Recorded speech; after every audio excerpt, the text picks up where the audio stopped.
Hi guys, and welcome back to my YouTube channel. So in today's video, I will be finally recording my diagnosed story. So when I first started doing the type 1 Bray thing, I had started asking people what they wanted to see, and majority of people said my diagnosed story.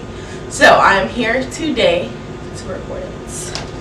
So I did a poll on Instagram, and I said,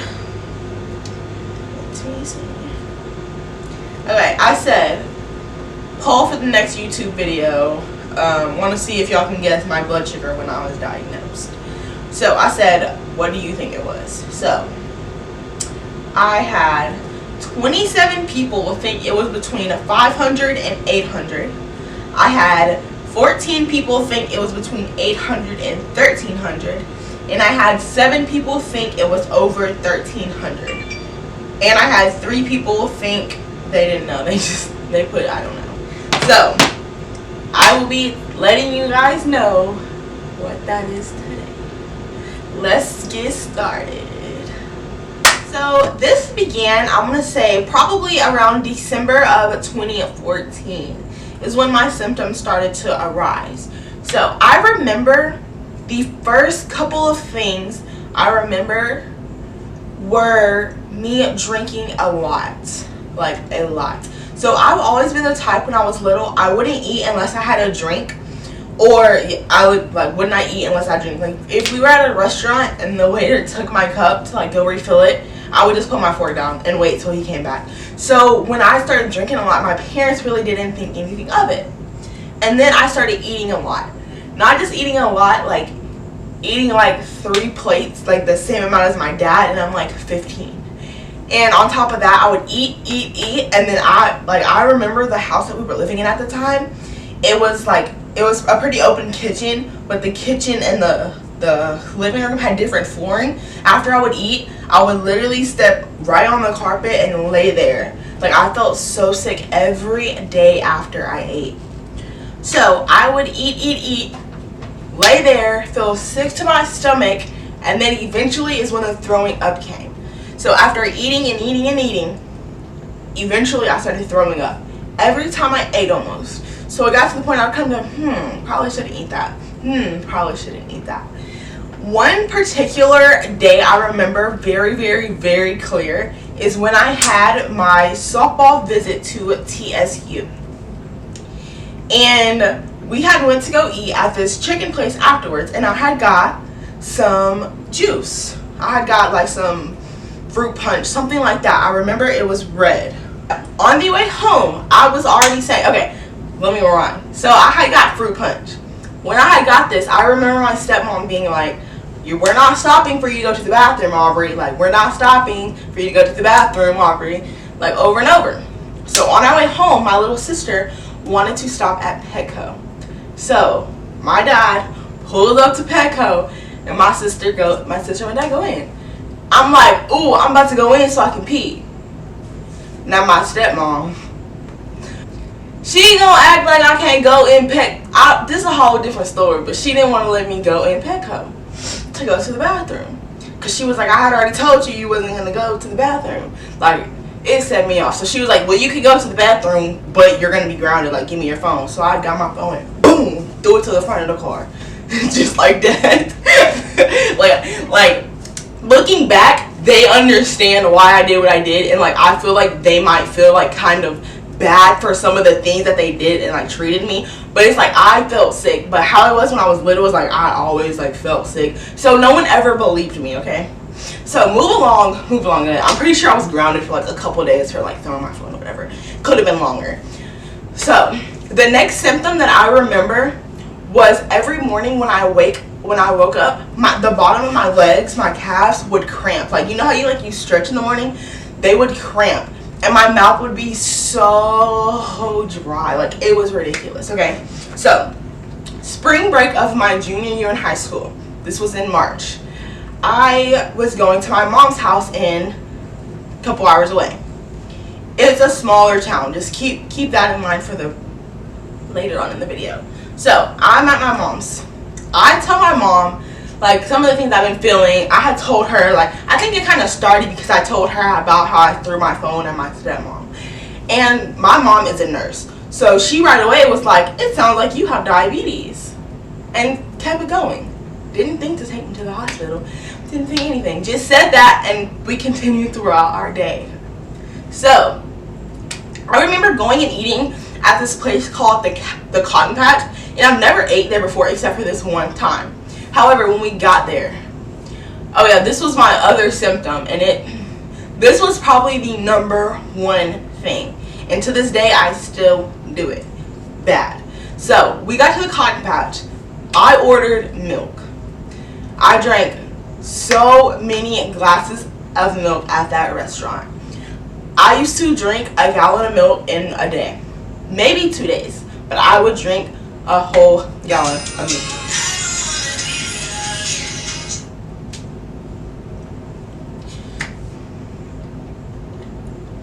So, when we were at the restaurant, I just kept drinking milk. And that's kind of the only part of that story that I remember. I just remember, like, everybody, like, questioned me. Like, the server even made, like, a little comment about me drinking the milk. My grandma and my mom, like, who drinks milk like this? Da da da da. I'm like, I don't know. Like, I like milk. So, move along to the next day. No, I want to say this was the same day. So, we were about 30 minutes away from our house eating out. However, my brother and sister, I did not go to the same school district that they did, so my spring break and their spring break was a week off. So when I came down to my mom's for spring break, my siblings were in school. So I had brought my brother and my cousin some food. Like when we got home, I had got in the car, drove, and picked them up some food, and I was taking it to the high school. Now this part I barely remember. This is where things get like kind of fuzzy. I made it home. And I kept saying, like, I don't feel good. I don't feel good. I don't feel good. I told my grandma, like, over and over. I laid on the couch, and I don't remember anything past that for the most part. But I was pretty unconscious for the most part. I was talking, like, kind of crazy, like, whining, like, things like that. So she takes me to the emergency room. The emergency room where I was at is very small. It's not the best hospital at all. I would never go there again in my life unless I literally, like, absolutely had to, okay? So I get to the hospital. And we don't know, like, my grandma doesn't really know exactly what it is. It was my mom who mentioned the diabetes thing, and I don't even think my grandma was there. So when we were in the waiting room, I remember I was the only one in there at the time. And I had got a lot of the chairs and, like, laid them out and, like, made myself a little bed. And, like, the chairs had, like, arm holders on them. And I can't even explain. I, like, got my legs and, like, put them through all of the freaking chairs. And, like, kind of, like, trapped myself, okay? So, once again, I had like, kind of, like, woken up from at the house and got in the car, I don't remember leaving the waiting room to getting in a hospital room. However, by that point, I was hysterical. I'm like, because I get in there, they have all types of stuff hooked up to me. I think by now my parents and my grandparents, they knew what was going on, but I don't think I did. I'm like crying, like, it was ridiculous. Like, I looked absolutely crazy. I remember FaceTiming everyone almost in my phone. Like, I'm in the hospital. My brother and my cousin, the one I had just took food to, they put me on Snapchat. They recorded me looking absolutely crazy, like making a joke out of it because they didn't know what was wrong either at the time. They just thought I was in the like, they had no idea. So I remember the word lifeline. The doctor said she's gonna need to be life-flighted to another trauma center hospital because the one I was at could not do anything for me, pretty much. Like, nothing. Once again, don't really remember too much of this part of the story because it is pretty fuzzy. This part I remember from getting bits and pieces from family members and friends and stuff like that. So I don't know if it was my mom or my dad, but it was a conversation between my parents and the doctor. And this was around like 2 a.m. by this point where they were going to transport me. So between them three, they decided, it was only about a 1.5 hour drive, And because it was the middle of the night, there wasn't going to be traffic. However, it was raining. I remember that very clear. I remember being in the ambulance and it was raining. And that was also one of the reasons I didn't want to be life flighted, was because it was raining. So I remember, like, when I heard the word life flight and, like, them saying that, like, I literally, like, panicked. Like, went into absolute, like, panic mode and started screaming in my room, okay? So then that was out the picture. So then my mom was like, I'm going to ride with you. I'm going to ride with you. It's going to be okay. Like, it's going to be okay. I'm going to ride with you, and you're going to just take the ambulance. So I remember getting in the ambulance kind of, it was, like, barely. My mom is not in the ambulance. She tricked me. So I pretty much cried until I was out of it. I don't remember anything. So for about, let's see, I want to say about 18 hours. I don't know. But it was a couple of hours. It wasn't a full 24 hours that I did not wake up. So I was in like a little decay coma. I woke up in a different hospital. And when I woke up, it had to be like the worst timing for me to wake up. Because I wake up while they had like brought some machines in to do like x-rays and like all types of stuff on like my body and stuff. So, and I had even more stuff hooked up to me. I think I had like a nose thing in my nose. Yeah. So a big thing is like over my body, and like when I open my eyes, I'm just like, ah! Like I panic again. Okay. So my mom comes and she's like, it's okay, like explains what's going on. And that is when they broke the news that I have diabetes. So my dad was not here yet. He was still in Houston traveling here. So by then it was just my mom. I want to say it was just like my mom and my grandparents at this time.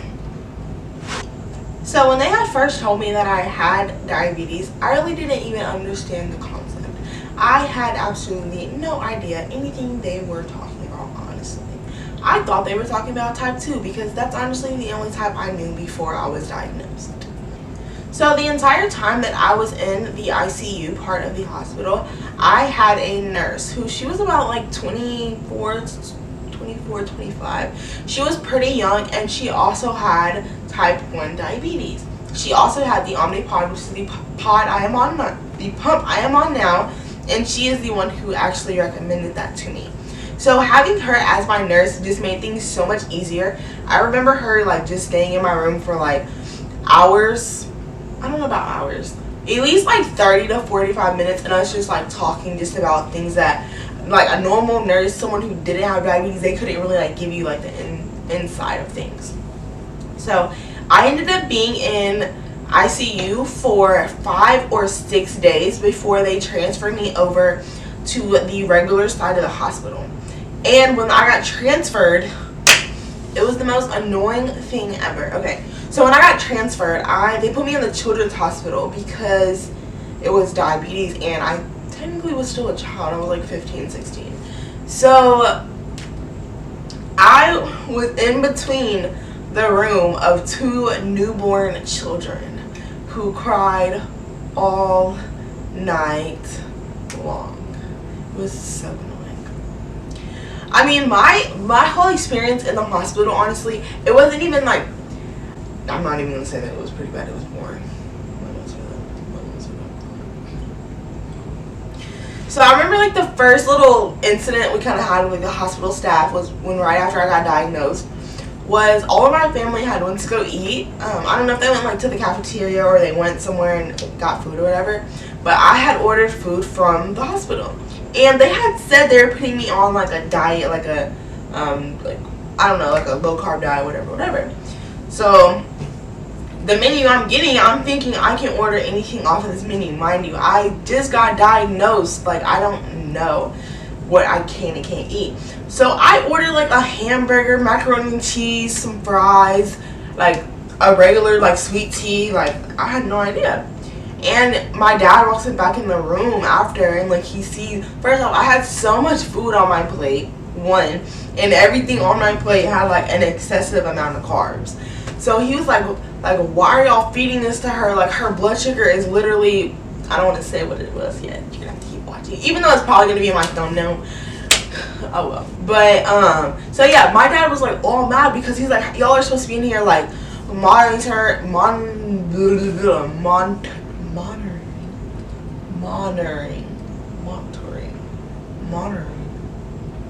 I cannot say that. Her, but they just let me do whatever I please. Okay, so when I was in the ICU part of it, the ICU the wound that I was in was shaped like a hexagon, I believe. I can't explain it, but it was like, I don't know. It was like, regardless. The guy right across from me, like parallel from me, I would always see there was like a police officer or a security guard or I could see like something. It was like a little far, and my vision was a little messed up. I'll get to that later though. But yeah, so I kept seeing. So I was like, why is there a security guard? And they're like, oh, he has diabetes too. He's getting his foot cut off. What? Like, y'all didn't even have to tell me that. So like that like kind of scarred me. So I feel like I spent a total of between like 10 and 13 days in the hospital before I was released. So when I got released, I was on a 0-carb diet. So I remember we left the hospital and we went to Whataburger, and I was like so disappointed because I had to get a salad, and it was like the most driest salad. I had like some light ranch, and like I was going through it. I had lemonade light, and then it was half lemonade light and half water. I might as well just have got water, honestly, at that point.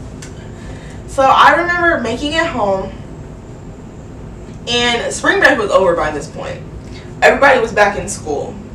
I was gonna start trying to go the following Monday. So at this point, I had been in the hospital the whole spring break, almost majority of the following week, and I was gonna try to go back to school the next Monday. So when I went to the school, I don't even remember what my plan was, honestly. Yeah, I don't remember my plan. I had already seen my doctor, but I didn't even mention anything about like me going to school. I didn't mention anything to them about that. I just thought I was gonna go back to school. So I get to the school, and I'm just like, oh yeah, I have all these like needles and stuff. Like I have to go tell the nurse. Like, let me do that.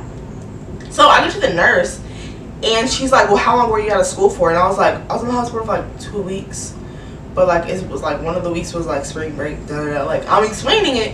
And she's like, oh, you can't come back to school.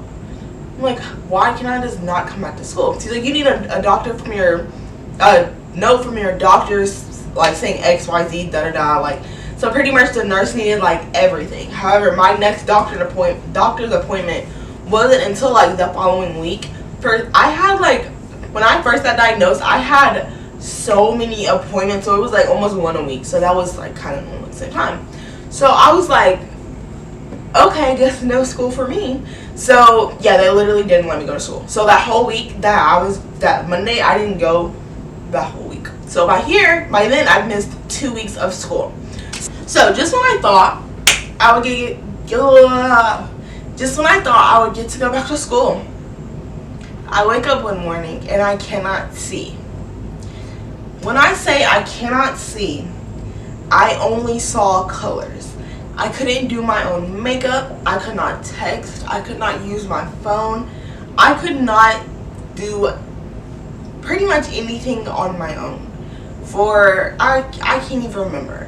So what I started having to do was talking to my phone to text people, and I had to get my text read out loud, and I had my font on the biggest size, and I would have to like hold up to this. Like it was the most complicated thing ever.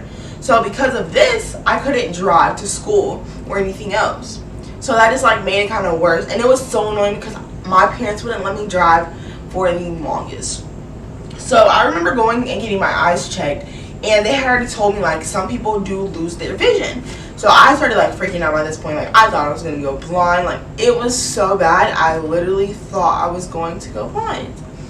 But I want to say, like the first week was probably the worst where I couldn't do anything, but then slowly after that week it would get like a little better as it went on. Like so I would notice like I could wear like reading glasses and things would look clear, whereas before I couldn't wear reading glasses and things looked better. And like now if I put on those same reading glasses that I had to wear before to see, like I can't see anything at all. So So it's like crazy how that works. But so it is now the time. What was my blood sugar when I was diagnosed? So when I started off at the original hospital, it was said my blood sugar was 1200.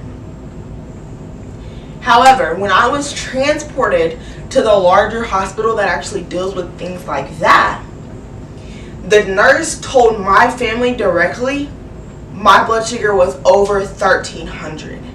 However, my stepdad heard the nurses say, I cannot believe her blood sugar is above 1600. This is the highest we've ever had at this hospital.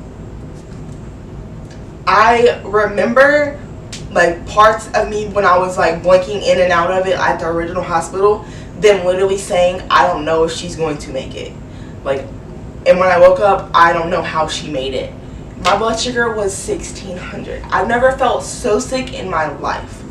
I lost so much weight within those couple months. It was ridiculous. I looked so sick.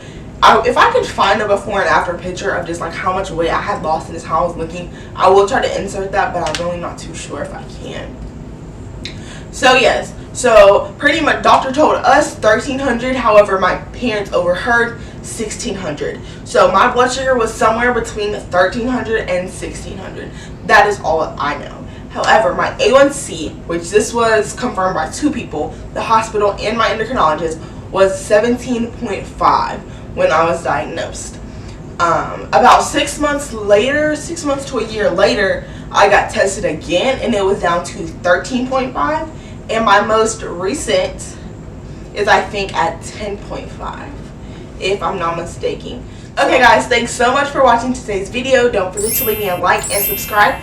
Also leave me a comment down below because I love hearing about other people's diagnosed stories, because sometimes I feel like mine was so extreme and I just cannot understand how so many people go through that, and it's not, I don't know, like, it's ridiculous.